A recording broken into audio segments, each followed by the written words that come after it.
This is a horse on me.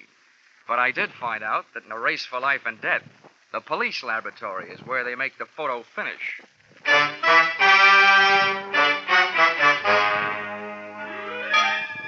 This is another in the adventures of America's fabulous freelance insurance investigator, Johnny Dollar. At insurance investigation, Johnny Dollar is only an expert. At making out his expense account, he is an absolute genius.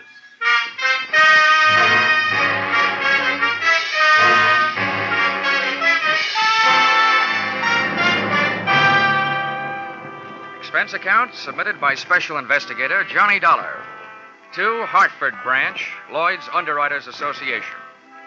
The following is an accounting of my expenditures during investigation of the circumstances threatening the life of the insured, the Racehorse Piledriver. Or, he'd have been way off his feet if I didn't know my oats. Or, it's great to get a kick out of life so long as it isn't a kick in the head.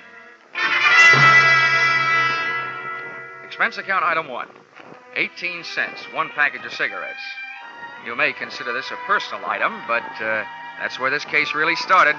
At the cigar stand, ground floor, terminal office building, here in Hartford. I'd come down in one of the elevators and noticed a little guy with a cane standing with a starter. After I passed them, I felt myself being pointed out. And not being the type who likes being followed for long periods of time, I gave myself a good reason to stop and look things over. Hello, Mr. Dollar. Hiya, Mac. Give me a pack of Luckies, will you? I just sold you a pack when you came in. I know. But things may really start smoking any minute. Here.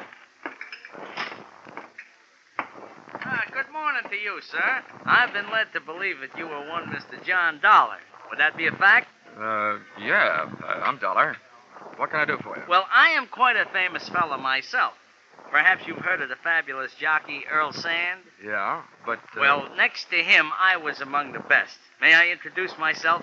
I'm the famous little Nettie Montana, sometimes called the short Johnny Longden. Shake hands. Oh, how do you do? Now, to business. I think I have a way for you to solve my problem and make yourself an honest buck besides. Oh, now, whoa, pony boy. You're wasting your time. I don't bet the horses, and when I do, I don't buy tips from touts. Oh, now, wait a minute, pal. I did not introduce myself for the purpose of being insulted. I will have you know that I, too, do not consort with touts.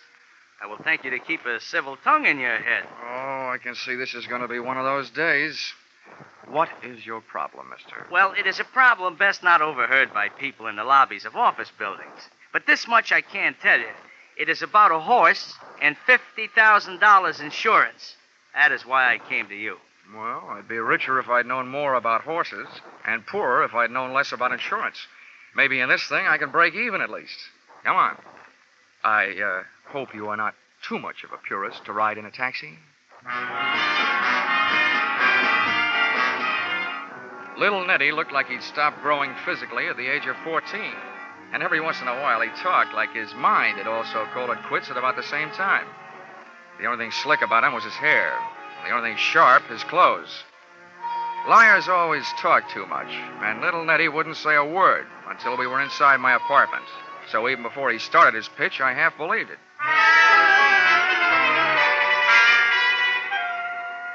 Well, to take it from the beginning, I was born in a stable, and that's not just a figure of speech. They brought the hot water in a feed bucket. So you can understand my deep affection for horses. Yeah. Now, on top of that, kindly consider this. One horse in particular, a very brave steed by the name of Piledriver, has not only made me very famous, but has also made me a very large pile of hay. I have ridden Piledriver to a win position since he was a maiden. Piledriver, huh? Quite a hunk of horse. You remember? Yeah. Then you might also remember that he was on his way to becoming one of the big money winners of all time. Until I had to go and fall off a livery stable horse while teaching a girl how to ride in Central Park. It busted up my leg, and I might add, my future. To say nothing of Piledrivers. He hasn't won a race since I got grounded. Yeah, well, what's all this got to do with insurance? Mr. Dollar, they are going to murder him. Oh? Can you guess why? I can try. Piledriver is heavily insured. He's also no longer winning races. He is also a man who can't have a family. No good for studs. So if Piledriver should trip and break a leg, the owner would be entitled to shoot him, and he'd still collect the insurance. I know. It's been done. You have hit the horseshoe nail on the head. Mr. Dollar, I have a considerable bundle of money stashed away, and I am willing to devote a considerable lump of it to the purpose of saving Piledriver. Now, maybe you wouldn't understand such a thing, but I happen to love that horse. I understand it, Nettie. Where is he? Well, he is currently stabled at a track named Hiawatha. Oh, by the shores of Gitche Gumee? No, by the shores of Lake Michigan. This is located slightly north of a place called Chicago. 5 telephone calls and a few hundred questions later, I learned that Piledriver was insured by your company. Got the assignment and was on my way. So, expense account item 2, airfare, Hartford to Chicago, $57.72. Little Nettie insisted on coming along, and he kept the hum of the plane from being humdrum as follows. Well, Johnny, the gentleman who owns Piledriver is an old Kentucky mint julep sponge named Colonel Faraday Bushnell. Mm-hmm. Now, this character has a very black heart hiding beneath a head of white hair. I see. I trusted him until I heard him say what he was going to do. From then on, I have been seriously tempted to wrap these hands around his neck and squeeze. All I can say is he had better not hurt Piledriver.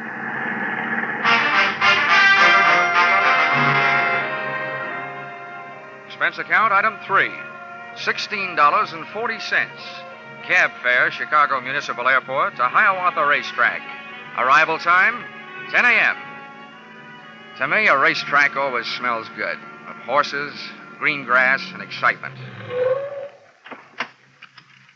Here you are, driver. Keep the change. Well, this, as the saying goes, is it, Mr. Dollar. You'll have to take it from here. Okay. Oh, hey, Yeah? one last word of warning. Watch out for his daughter, Lila. Oh, why? Is she dangerous? To a guy like me? No. But to a guy like you, yes.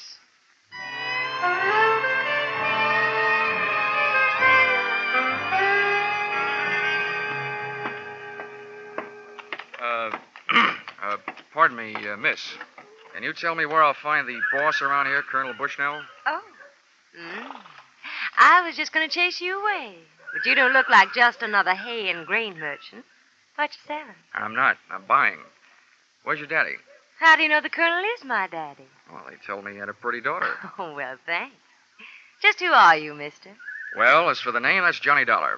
As for my business, that's trying to buy one of your father's horses. Well, the colonel won't be back for a little bit, but I'm bossing while he's away. I'll tell you now, I don't think he's figuring on selling any of his horses. But I'll be glad to show them to you. Good enough. But there's only one I'm really interested in. Piledriver. Piledriver?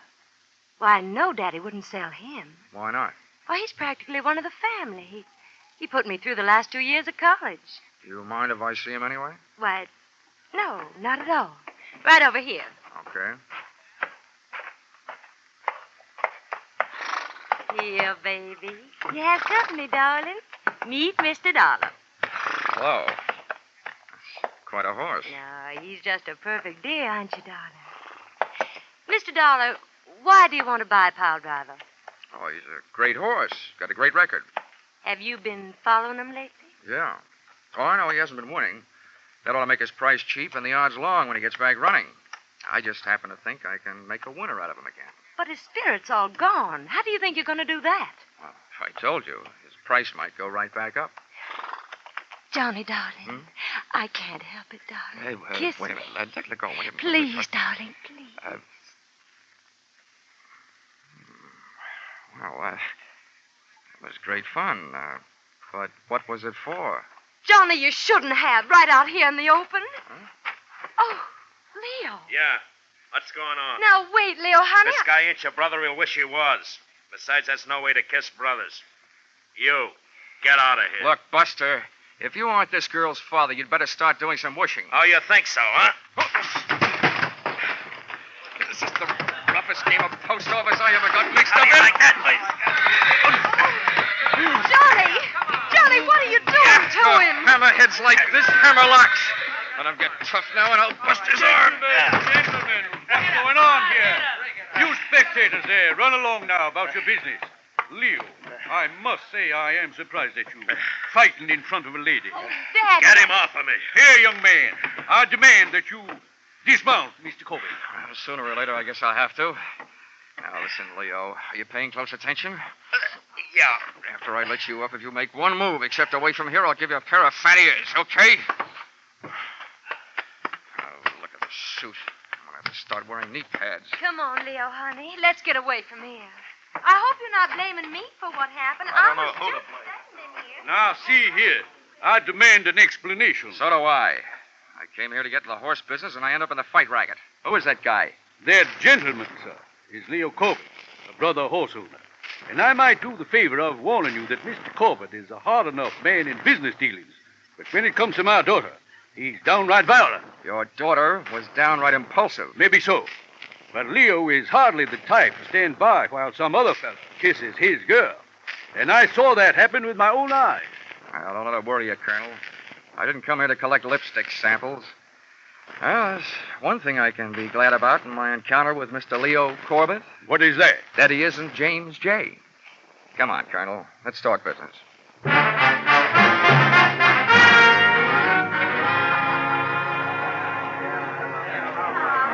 Hey, bartender. Hey, Mr. Dollar, over here. Oh, never mind. There's my man over there. How are you, Nenny? Oh, I'm fine. Hey, but you, where did you catch that mouse under your eye? Oh, I'm sharp as a trap, I am. You were so right about Miss Bushnell. She's not only dangerous, she's daffy. Huh? I didn't know she could hit that hard. Oh, she didn't. Let's just say that she has a novel way of introducing people to her boyfriend. Oh. You know him? Leo Corbett? Well, if I knew any more, I'd be the Racing Commission's witness.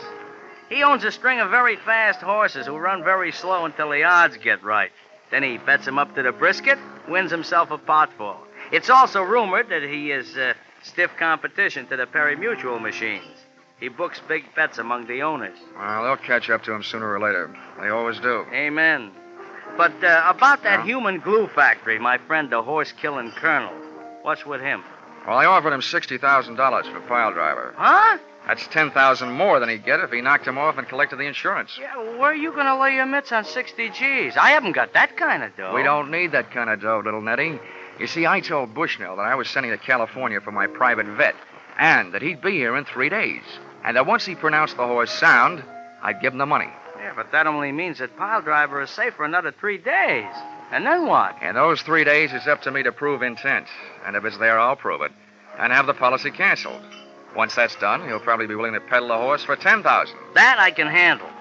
But in the meantime, I'm not taking any chances, see? I'm keeping Piledriver under my own personal eye. I wish you wouldn't, Nettie. We don't want the colonel getting suspicious. I can't help it, Mr. Dollar. I just can't help it. Okay, Nettie, but don't blow it. Be careful.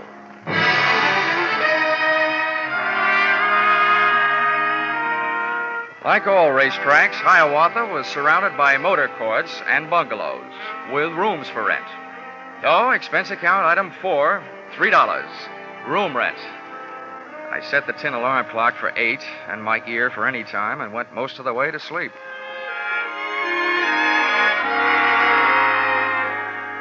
First things being first, I dreamed of girls.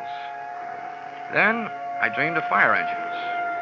Then suddenly, I realized why. I was hearing something. I bounced out of bed and over to the window. There I saw an incendiary sunset hanging over the racetrack stables. I jumped into my pants and into the landlady's car and got over there as fast as a 1929 Ford could take me.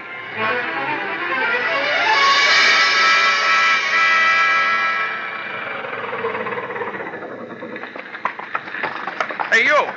What? How'd it start? It started between those tables. I don't know how, but the guards were looking for a little guy with a limp who was hanging around. Oh, where'd he go? I didn't see him, but I hear he ran in the fire and didn't come out. Some crank, I guess. I had one particular horse to get to in a hurry, and I hoped one particular guy. The door to Piledriver's stall was closed and padlocked. I crowbarred the stable out of the wood with the pick end of a fire axe. Threw the door open, grabbed a lungful of fresh air, closed my eyes and slammed into the smoke.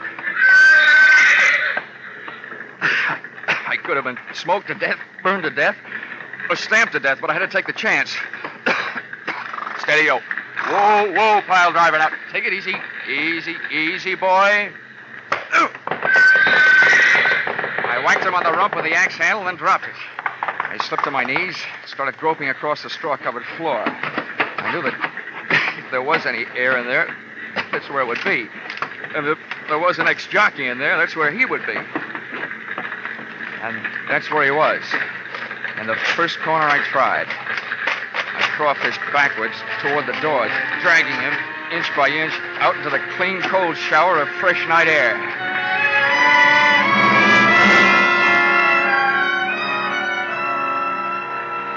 But I could have saved myself the trip. Little Nettie Montana was dead. He'd had a horseshoe hung on his forehead, but not for luck. And all I could think of at the moment was, a jockey's best friend is not always his horse.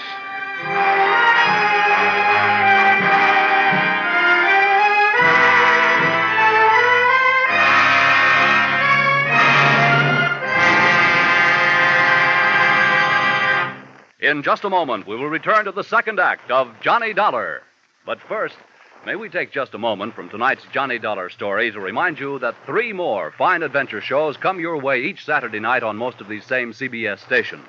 First, there are The Adventures of Philip Marlowe, based on the smart and tough Private Eye created by Raymond Chandler. Second, there's Gangbusters, one of the most famous crime shows on the air, reenacting outstanding police cases in real life. Third, there is Escape, a highly unusual adventure show which fulfills your need for escape. Hear these 3, Philip Marlowe, Gangbusters, and Escape, along with yours truly, Johnny Dollar, every Saturday night, won't you? Tune in this fall for the shows that you love best of all. Listen carefully. Here's the address. It's CBS. Now, with our star, Charles Russell, we return to the second act of yours truly, Johnny Dollar.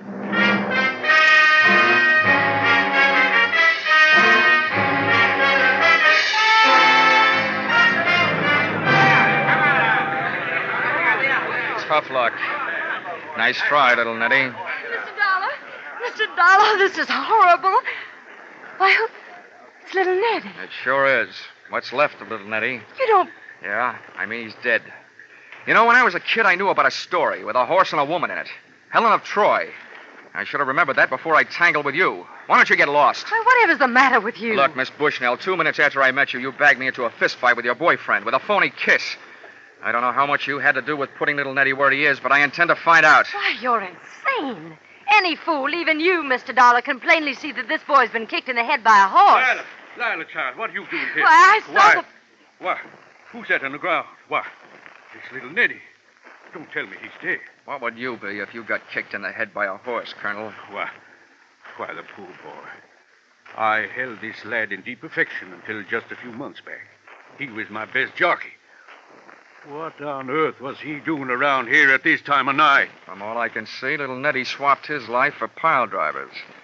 As small as he was, it's a pretty big price to pay. Although I guess you wouldn't think so, would you? What? What's that? I demand an explanation of precisely what you mean, sir. I mean that to some people, a dead horse is more valuable than a live one. Too bad you can't go count your money. I gotta take my friend to the morgue. An hour later, little Nettie was resting better than I was. I'd made my report to the police and was back pacing the floor of my rented room. There wasn't a long walk.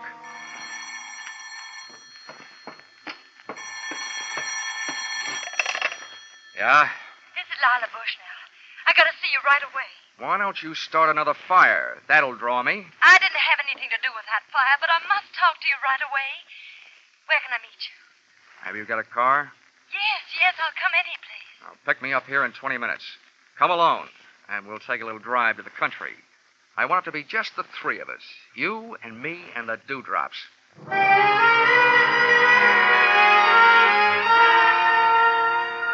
Dawn was making a dark gray promise in the sky when she picked me up, and a few easy-to-please birds had found something to sing about.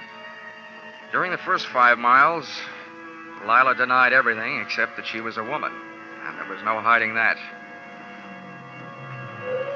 I had her pull in under a tree and said, "Well, then why'd you call me?" It was something you said to my father. About a horse being more valuable dead than alive. You sold me out once. What are you planning on now? Selling out your old man? You women. You know, if the truth is ever told, it'll probably come out that Goldilocks cut her grandmother's throat to swipe the gold out of her teeth. Please don't make fun of me. Fun, she calls it. Well, if you got something to spill, get it off your chest. My father owes Leo Corbett $50,000. He lost it betting on Piledriver. Leo's been demanding his money, and Father doesn't have it. And I heard Leo practically order Father to destroy Piledriver for the insurance. And what did Daddy dear say to that? He said he'd do it. But I know he wouldn't. I know he didn't set that fire. How do you know? I just know, that's all. Now, that'll sound good to a jury. Why are you coming to me with all this stuff? Because you're our only hope. Can't you buy Piledriver right away? It would solve everything. Everything but one thing. What's that? Why did you go to all that trouble to get me punched in the eye? Oh, that. Yeah. I just wanted to show Leo that he wasn't going to have everything his own way. And you look strong enough to do it. Wow. That's a stupid answer. Why not? Makes a stupid kind of sense. She dropped me off at my rooming house where I dropped off to sleep. It was, however, only a 4-hour plunge. Expense account item 5, $6.50. Cab fare to headquarters, Homicide Division, Chicago Police. That's one city where the cops still wear an old-fashioned star, but they sure do operate with a new-fashioned speed. As witness the enclosed report made by Lieutenant Craig 6 hours after filing of inquiry. According to the findings of the autopsy, Dollar, your hunch, or whatever you call it, was right. The deceased, little Nettie, was not kicked to death by a horse. Examination of the wound reveals that it was administered by a new horseshoe. The shoe on a horse's hoof would have left traces of straw, etc. We say that the fatal weapon was swung by person or persons unknown. As you suggested, he'd have to have been standing on his head to have the horseshoe make the mark it did if the horse had kicked him. The lieutenant had made only one mistake. He should have said person or persons known. Expense account item 6, 10 cents, 2 telephone calls. The idea I was working on, I'll give you for nothing. Expense account item 7, $6.50. Cab fare to Administration Building, Hiawatha Racetrack, where the afternoon's program was in progress, and where I got the wholehearted cooperation of the track officials and the use of a vacant office in which to hold the meeting I had set up. I sat myself in a swivel chair and waited.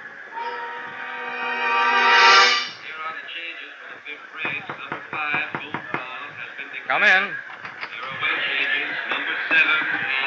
Mr. Dollar, I can't tell you how happy I am that our little transaction is about to be consummated. If you have the money with you, sir, Piledriver is yours. Now, wait a minute, Colonel. Let's not go consummating too quickly. But, my boy, you indicated over the telephone. I indicated over the phone just this. I said my offer was as good as it ever was. And to tell you the truth, it's not very good. Now, see here. Who's that? Sit down, Colonel. Come in. Why, Leo, what are you doing up here? Anytime anybody shows up to hand over $60,000 to you for Piledriver, I'm going to be here. That's exactly what this smart guy called me up to tell me he's about to do. Now, gentlemen, let's take it easy. Before I do anything, I want to make sure I'm not doing business with a murderer. Sir, I demand an explanation. What about you, Leo? Yeah, so do I. Well, here it is. The Chicago police know 2 things. 1, that last night's fire was set. And 2, that little Nettie was murdered. And that little Nettie got a couple of lungfuls of smoke before he got hit over the head with a horseshoe. That means that whoever hit him over the head sucked in some smoke, too. Wow, I've never heard such a pack of nonsense in my life. What are you getting at, wise guy? Just what I told you. I don't want to do business with a murderer, especially $60,000 worth. But I've made it easy on you to prove that you aren't. You see, I got a doctor in the next room with portable X-ray equipment. If you've got fire smoke in your lungs, it'll show up. Now, how about it? Why, this is ridiculous. Why don't you leave the Dick Tracy stuff to the funny papers? Because I don't feel like laughing. Now, once more, how about it? That's it. I still don't know what this tomfoolery is about, and I'll feel downright silly while I'm doing it, but I'm willing to take my chances. Okay. Leo, you're first. Follow me.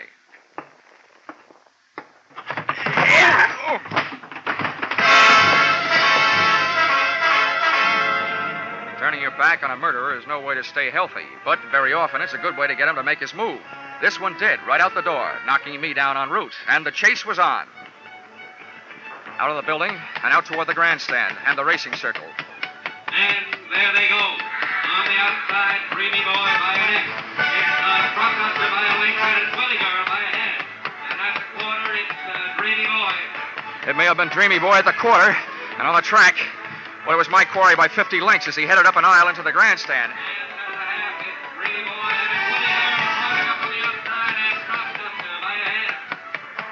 Dreamy Boy was still doing fine down there, and I was moving up here, but up near the top of the grandstand, and onto the ramp leading to the press box section. And at the three-quarter, it's still Dreamy Boy by 3 lengths, and Willie Girl by 1.5. And here comes Lower Flat making his move on the inside, and Brockbuster. Just as Dreamy Boy hit the three-quarter, we hit the grandstand roof, and then we went into the stretch. Hey, Corbett, it's hopeless. You can't get much farther. You're running out of roof.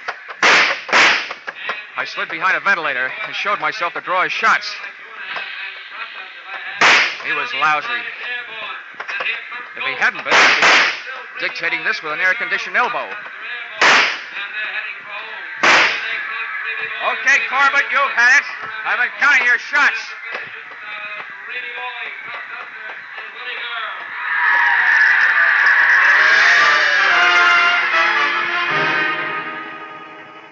Corbett tried a few ventilators himself, and then apparently he decided the second time he fought me, he'd do better. He rushed in swinging. I was doing great trading punches, but he finally moved inside and threw one. I ducked low, but he came up fast with his knee. I sat down, and he took off, straight to the back corner edge of the pitched roof. He swung over the side and started to shinny down the 100-foot rain pipe. But that pipe was built to carry rain, not people.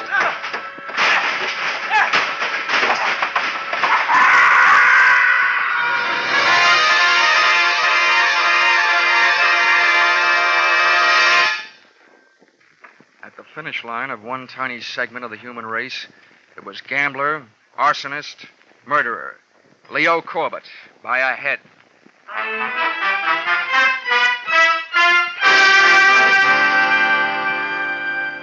Expense account item 8. Dinner for 2 at the Shangri-La in downtown Chicago. $34.40. Dinner itself only took 40 minutes and 8 of the dollars. The rest of the evening and the money was spent listening to the story of her life. A story which would not, by any means, win any Pulitzer Prize, or, for that matter, any husbands. But sometimes when you're interested in a girl like Lila, you have to act like you're interested in what she's saying. Expense account item 9, $57.72. Airfare, Chicago to Hartford. Item 10, $1.50. One book to read on airplane, titled How to Win at the Races. As if I just hadn't found out. Expense account total, $1,449.22.